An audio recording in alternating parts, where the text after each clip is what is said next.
तो डेंसिटी क्या है? Density is a measure of the quantity of mass in a unit volume of a material. Density को कैसे define करते हैं? इट इज अ मेजर, यानी तरीका उसको मेजर करने का क्या है? Quantity of mass in a unit volume of a material. Unit weight is a measure of the weight of a unit volume of a material. तो बेसिकली यूनिट वेट जो होता है वो मेजर होता है weight of a unit volume of material. और density क्या होती है?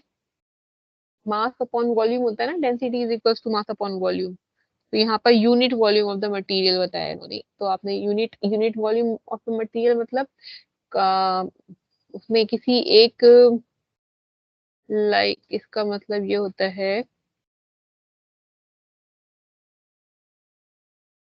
जैसे ये एक कोई एरिया है, यहाँ पर सॉइल है ना, सॉइल है यहाँ पर, आपने एक यूनिट वो ले लिया उसका, क्या कहते हैं, यूनिट वॉल्यूम ले लिया। Unit weight is the major of the weight of a unit volume of the material. तो ये जी लग जाता है ना, वेट जो होता है, weight is equals to M G. M G होता है ग्रेविटी, हाँ, में लग जाता है। और मास जो होता है वो सिंपली जो है उसको केजी में डिफाइन करते हैं, और इसको डिफाइन करते हैं न्यूटन में।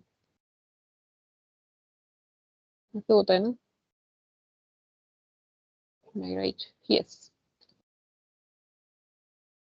तो ये होता है weight is different than mass. Mass और वेट एक चीज नहीं होती है।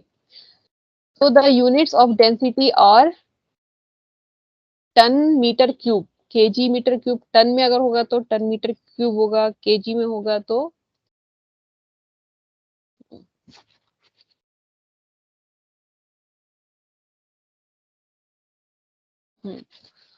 सो अगर the units of density are ton per metre cube, KG per metre cube, और ग्राम पर सेंटीमीटर क्यूब। ठीक है। Density is equals to mass upon volume. तो मास हो सकता है टन में, केजी में, ग्राम में। ये सब ऐसे याद होना चाहिए आपको कि डेंसिटी को उसको कैसे डिफाइन करेंगे। मैं लिख देती हूँ यहाँ पर, density, density is equals to mass upon volume. ठीक है। तो डेंसिटी यहाँ पर मास है KG, volume is metre cube, या ग्राम में है तो पर सेंटीमीटर क्यूब, एस आई और F G F P S unit में। ठीक है। The following are the basic weight relations. तो अगर आप देखें कि ratio of mass of water present to the mass of solid particles is called water content. ये अभी हमने पढ़ा है। क्या होता है? Ratio of mass of water, mass of water present to the mass of solid particles is known as water content. फिर से वो पिक्चर हम देख लेते हैं for understanding. Mass of solids, ratio of water, ये वाला, to the weight of water to the weight of solids is known as water content. और ये एक्सप्लेन होता है, इसको बताया जाता है परसेंटेज की फॉर्म में। और समटाइम्स द मॉइस्चर कंटेंट, दो नाम लिए जाते हैं, कंफ्यूज मत होइएगा अगर कहीं मॉइस्चर कंटेंट मिले या water content, both are the same thing. ये दोनों सेम चीजें हैं। ओके। ये और ये दोनों नाम याद रखिएगा। तो इसको हमने डिफाइन कर दिया, W is equal to capital W weight of water और weight of solids, the ratio is the water content. Its value is 0% for dry soil and its magnitude can exceed up to 100%। यानी 100% हो सकता है कि आपके जो wait of water है वो इसमें इसका जो बराबर हो जाए, अगर weight of water to the weight of solids.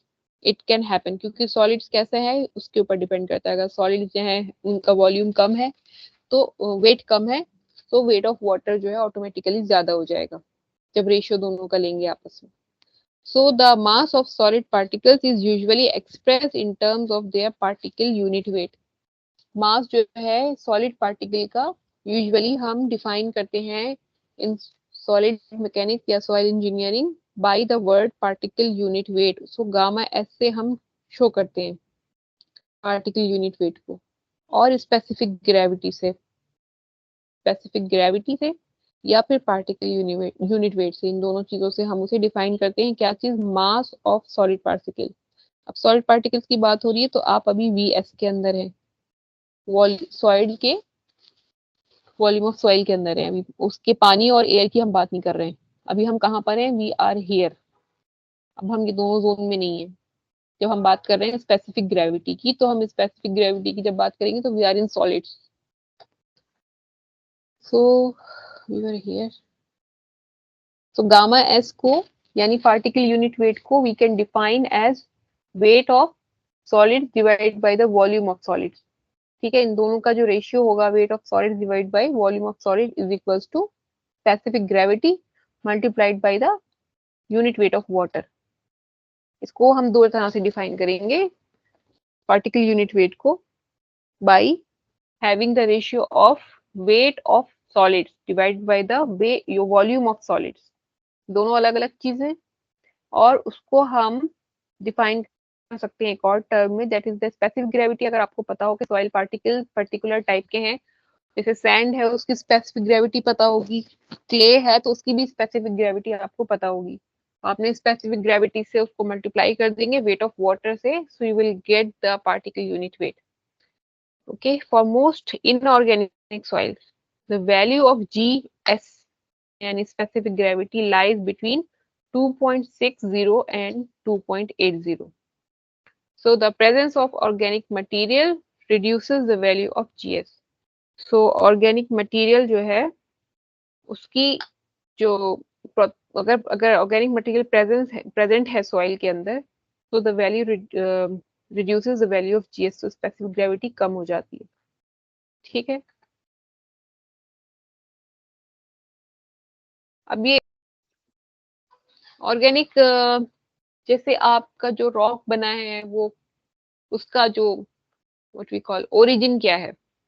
ठीक है, ओरिजिन किसी ऐसे बायोलॉजिकल मतलब कोई लिविंग बीइंग का वो रॉक उससे बना है, उससे कहीं से उसमें कॉम्बिनेशन है उसका अगर प्रेजेंट, तो वो ऑर्गेनिक मटेरियल होगा. तो उस ऑर्गेनिक समझ रहे हैं जैसे कि कोई ट्री था वो गिर गया वहां पर उस जगह में, और उसमें आपने वो जो है लेयरिंग हो गई वहां पर, एंड देन एक टाइम के बाद वो जैसे कोल होता है ना, जिससे कोल बनता है, तो कोल कैसे बनता है? उसमें वुड्स या बोन्स होती हैं वहां पर, तो वो एक टाइम के बाद प्रेशर और टेम्परेचर के बाद वो एक उसमें कन्वर्ट हो जाता है मटेरियल में. तो ऐसे ही कोई ऑर्गेनिक उसका कोई बैकग्राउंड यानी ओरिजिन उसका ऑर्गेनिक था, जो सॉइल जो रॉक है वहां पर जो, तो उसमें अगर ऑर्गेनिक मटेरियल होगा उसका बैकग्राउंड यानी कॉम्पोजिशन में, तो it reduces the value of specific gravity, उसकी कम हो जाती है.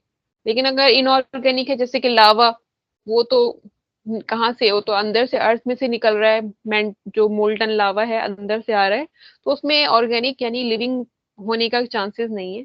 तो वहां से जो सॉइल प्रोड्यूस हो रही है, जो वहां से बन रही है सॉइल, उससे जो रॉक्स मिल रही है, मतलब रॉक से जो सॉइल बन रही है, वो बेसिकली उसमें स्पेसिफिक ग्रेविटी ज्यादा होगी उसकी. यहाँ ये कहने का मकसद है. और ड्राई यूनिट वेट कैसे निकालते हैं? Is a measure of amount of solid particles पर यूनिट वॉल्यूम. ड्राई से आप समझ जाइए कि बात हो रही है सॉलिड्स की. So weight of solids divide by the total volume, तो उसे कहेंगे गामा डी. नाम से ही ना उसको रेशियो आ जाना चाहिए माइंड में. इसको ऐसे पढ़िएगा कि आपको कंफ्यूजन ना हो. फॉर्मूले में नाम से ही पता चल रहा है कि हम किसकी बात कर रहे हैं. Dry unit weight. सो ड्राई तो एयर नहीं होगी, एयर को तो हम वैसे भी एयर का जो है वेट नहीं काउंट करते, और ड्राई पानी के बिना तो पानी ड्राई हो नहीं सकता. सो ड्राई यूनिट वेट बेसिकली होगा सॉलिड्स का, सॉइल पार्टिकल्स का. सो उनका weight divided by the total volume is the dry unit weight. ठीक. नाउ बल्क यूनिट वेट में अब is a measure of amount of solid particles plus water per unit volume.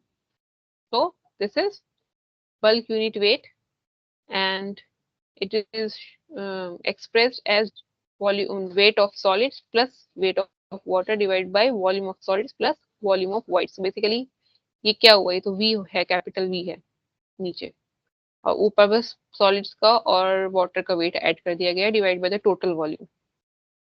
Saturated unit weight gamma saturated is equal to the bulk density when the total void is filled with water.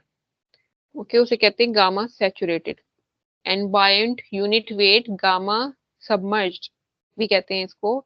इसमें gamma बना के, इसके ऊपर gamma बना के इस पे एक डैश सा लगा होता है, इसे कहते हैं submerged unit weight is the effective mass per unit volume when the soil is submerged below the standing water or below the ground water table। इसका मकसद ये, जैसे कि आपका यहाँ पर वाटर टेबल WT यहाँ तक है, तो इसके नीचे जो ये सॉइल लेयर है ये फुल्ली सबमर्ज्ड है पानी में। ठीक है, ये पानी पानी है इसमें पूरे में, तो ये फुल्ली सबमर्ज्ड है जो ये सॉइल है। तो इसका जो होगा बल्क सबमर्ज यूनिट वेट, इसको बोलेंगे सबमर्ज यूनिट वेट या बायंट। बायंट का मतलब होता है पानी के अंदर unit weight. So it is basically represented by gamma dash. ठीक है, is the effective mass per unit volume when the soil is submerged below standing water और below the ground water table. तो उसे हम गामा डैश को यानी submerge unit weight को express करते हैं as gamma saturated minus gamma water. सो ये वाला इसमें से माइनस कर देंगे अगर हम unit weight of water, so will get gamma submerged. Got it? क्या कर रहे हैं, इसमें से पानी की यूनिट वेट निकाल दे रहे हैं, तो हमें पता चल जाएगा कि सॉइल किसका वेट कितना है, यूनिट वेट सॉइल का कितना है, जब हम इसमें से गामा वेट ऑफ वाटर निकाल देंगे। We will get for the solid soil solid particles.